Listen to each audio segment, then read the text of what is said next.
So last week was Neurodiversity Celebration Week. I thought it'd be a good idea for us to get together and have a little bit of a chat about our personal experiences and what we're doing at Graham to support people with neurodiversity.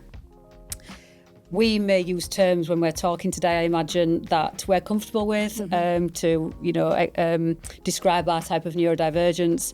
And other people may prefer other terms. I think that's fair to say. Yeah.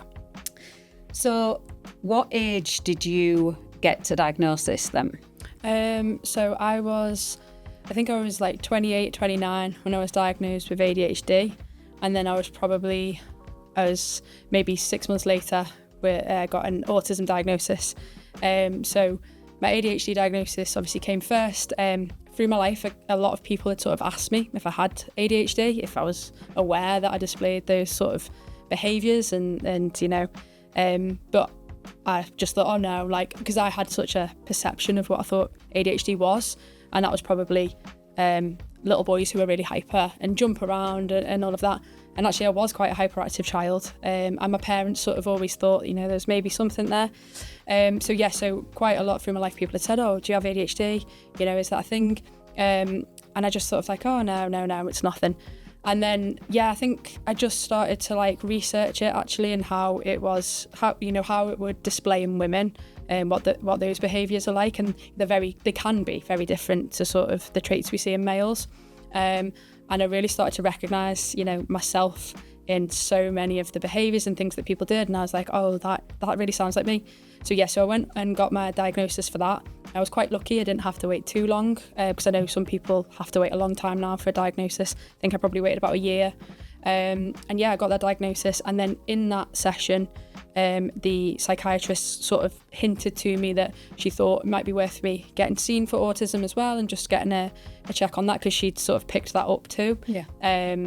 But she wasn't able to diagnose me there and then, because she was purely just seeing me for ADHD. Mm-hmm. So then that's when I got referred on for that. And so it's been, we're talking maybe 3-4 years for ADHD and just slightly less for autism now. So yeah. Were you quite surprised then that people were saying to you at that time, do you think you've got ADHD? Do you think you've got autism? Maybe Mm-hmm. they were using, given that, we know we're raising so much awareness now, and it's becoming a topic that people getting more knowledge of, and therefore maybe are recognising it in family members or themselves. Mm-hmm. But at that time, do you think, were you quite surprised when people were? Yeah, definitely, because I had a real image of what ADHD and autism were. I used to teach kids drama on a weekend, and a lot of the children would be autistic and they wouldn't make any eye contact. Some of them would be very non-verbal as well.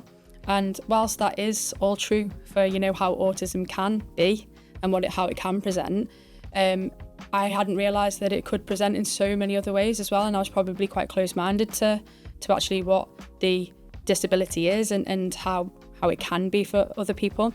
So I sort of really didn't think anything of it. I thought because I was quite a hyper and cheeky person that people just were picking up on that in me. But actually now, if you look at the symptoms and the behaviours and things like that of both, anyone who knows me well would be like, yes, I tick every box for both ADHD and autism. So it's a tricky one, because I think there's still such a maybe the wrong idea out there of what these things look like. And hopefully, by having conversations like this and by doing different things around awareness, you can sort of pinpoint that that's not true. Because the amount of times I'll have people say to me, oh, you don't seem like you've got autism, I would never know, well, how do you do this and how do you do that? And I'm like, well, actually, if you knew how autism, how far that sort of stretches, you'd see that I do fit, but I maybe just fit in this part of it, not this part of it type thing. So yeah. And why was it important for you then to get that initial diagnosis, and then I suppose in addition to pursue the potential of the autism diagnosis as well?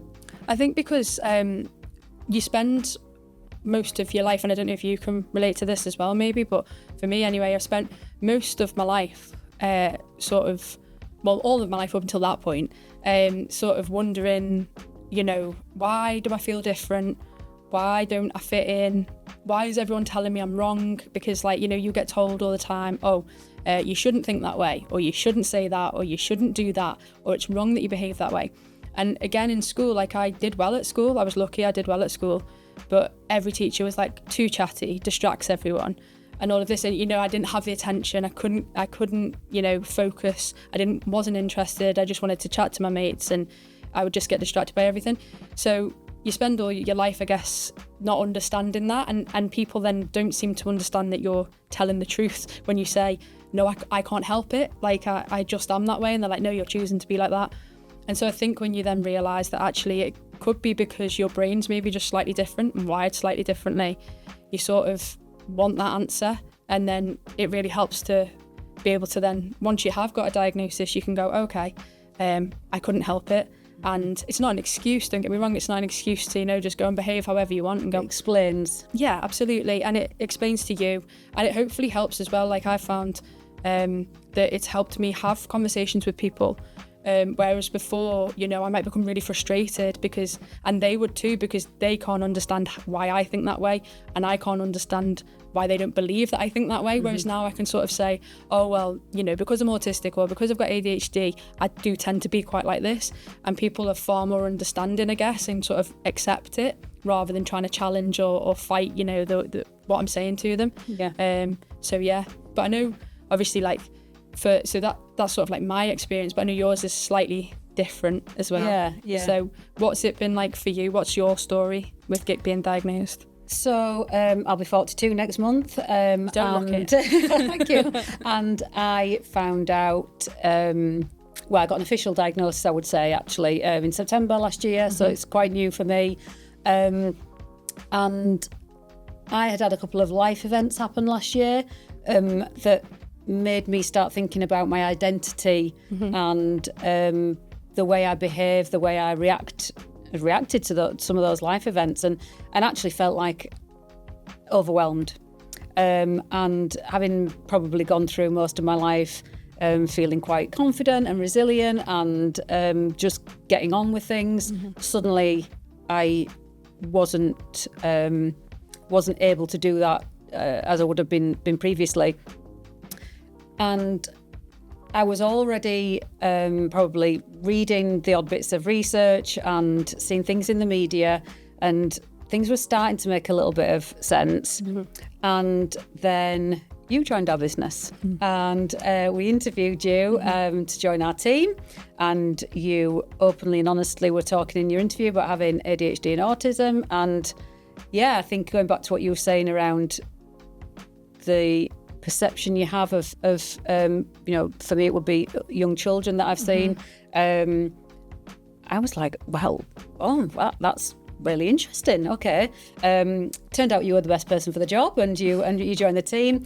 And one of the first things you were doing was raising awareness and doing some talks with our networks. And the more I listened to you, I thought, oh, okay. And then you recommended some books and a couple of podcasts and things like that. And I now know I hyper-focused on that. This is my new project, my new exciting topic. And listened to these podcasts and read a couple of books. And I thought, I am now quite confident in myself that I think this is a good fit for me and would make a lot of sense. I remember having a conversation with you saying, so Emily, I've been thinking, and I think I might, and you just went, yeah. 100%. And I was like, okay, tell me what you really think. And that was interesting for me that you had recognised that in me, and I hadn't even recognised it in myself. I mean, just that was quite powerful in that I like to think I'm quite emotionally intelligent, and how would I not known that about myself? And I think a lot of it is because of the perception you have, and you know what you've read in the media, and what terminology would have been used, and descriptions of people with neurodiversity, like autism or ADHD. And I just thought, that's not me. And I've done well, and I've worked hard, and I got through school, and it's only when you dig a little bit deeper and you realise. So still quite new for me. Massive revelation, but on the other hand, suddenly everything makes sense. Yeah, absolutely. Yes, I explored that diagnosis, and it was confirmed.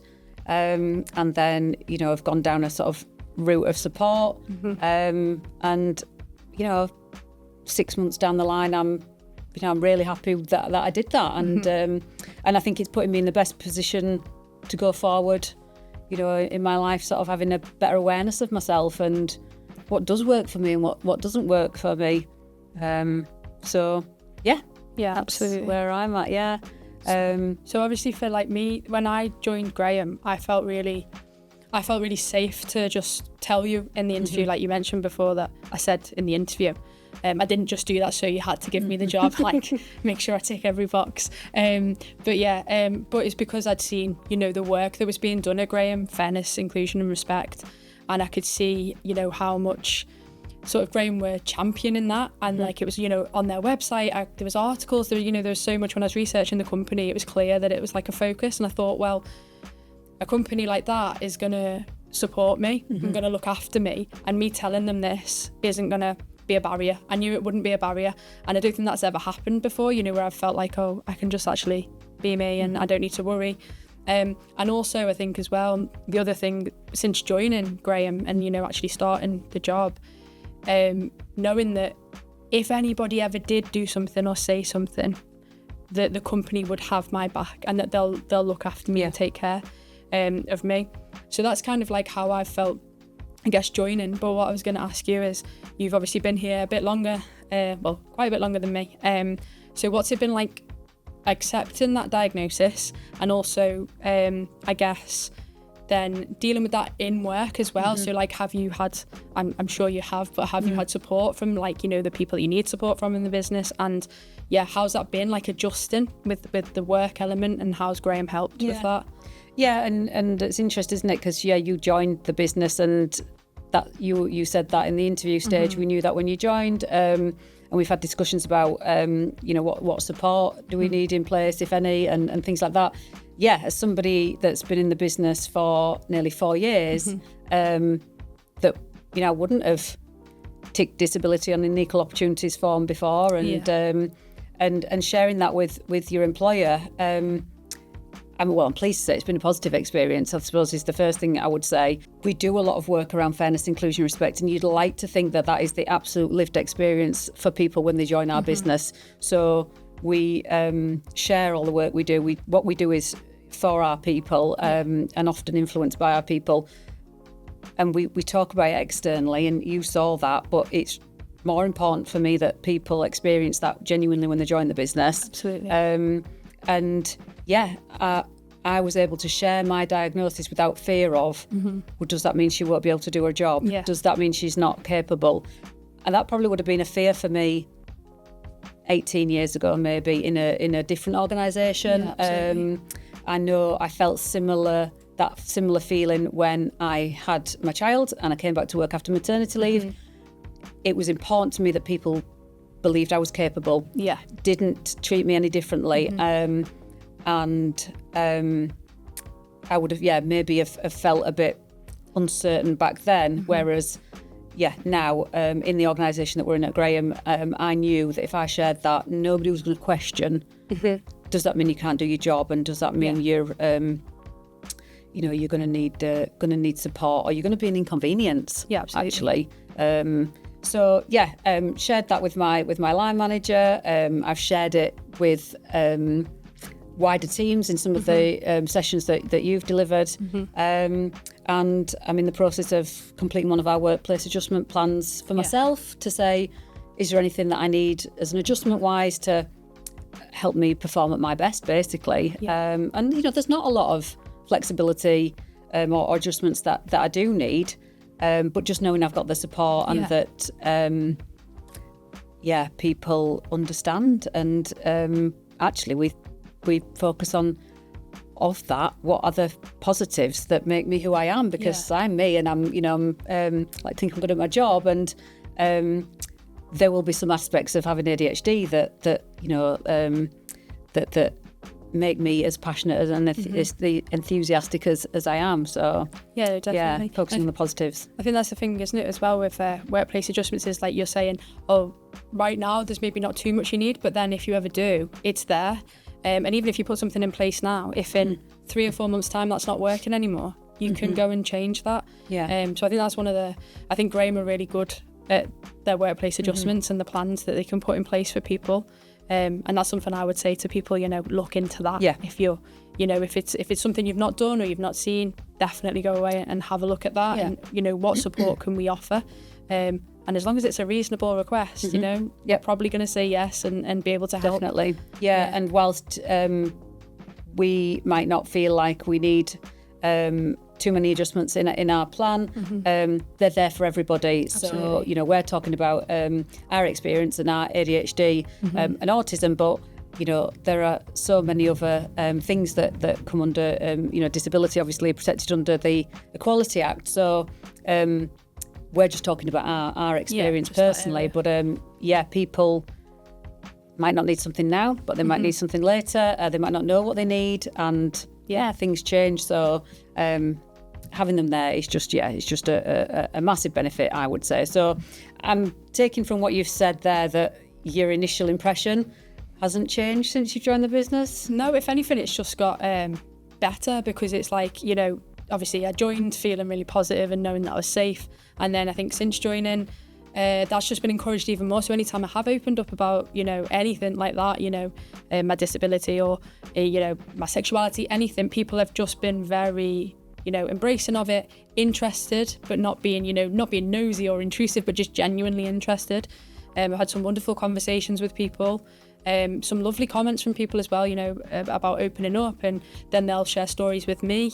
And then people come in with suggestions as well. And it just seems like people take it really seriously and want to help and want to support. And that's really what I've found. Like I've not had a difficult moment yet, Do you know what I mean? Like no one's challenged anything. They just have genuine interest and curiosity. And, I have had a few people as well sort of come to me and say, oh, I think I might be a bit in, what do you think and all of this? And I'm obviously not a psychiatrist or a psychologist or anything, but you do tend to sort of notice it in other people a bit.